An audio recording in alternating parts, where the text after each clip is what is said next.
तमीज से बात करिए, मैं सीनियर हूँ आपका। और अब संदीप भैया छोटे नौकर लग रहे। और यहां पर कैसे कांग्रेस में दायित्व दिया जाता है हिंदुओं का पीड़न करने वाले तत्वों को, उसके बहुत सारे नमूने हैं।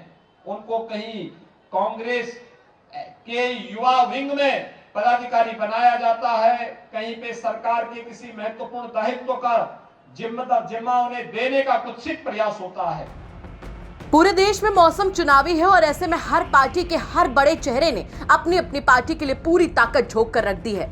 इसी कड़ी में उत्तर प्रदेश के मुख्यमंत्री योगी आदित्यनाथ छत्तीसगढ़ पहुंचे, जहां उन्होंने अपनी पार्टी के लिए प्रचार किया, तो साथ ही साथ वो कांग्रेस पर भी जमकर बमके।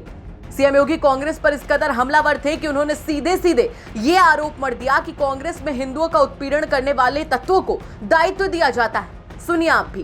भाइयों बहनों, ये घोटालों की सरकार, राम भक्तों पर हमला करने वाली सरकार,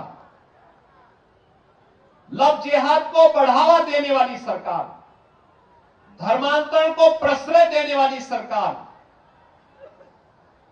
सुरक्षा पर सेंध लगाने वाली सरकार, इस सरकार को रहने नहीं, एक क्षण टिकने का कोई अधिकार नहीं है। एक क्षण का।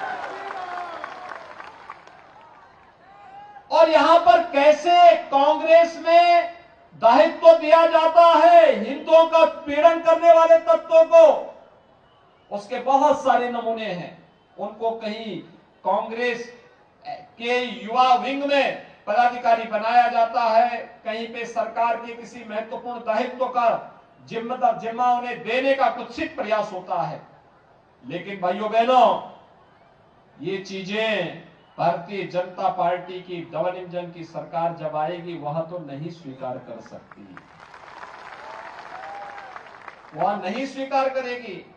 और फिर छत्तीसगढ़ में क्यों? छत्तीसगढ़ को तो भारतीय जनता पार्टी की सरकार ने जिस छत्तीसगढ़ की नींव सरदेव अटल बिहारी वाजपेयी जी ने रखी थी, जिस छत्तीसगढ़ को उनके मार्गदर्शन में डॉक्टर रमन सिंह के नेतृत्व की भारतीय जनता पार्टी सरकार ने विकास का एक गढ़ बना दिया था, जिस छत्तीसगढ़ में खुशहाली दिखाई देती थी, जिस छत्तीसगढ़ का भरपूर प्राकृतिक संपदा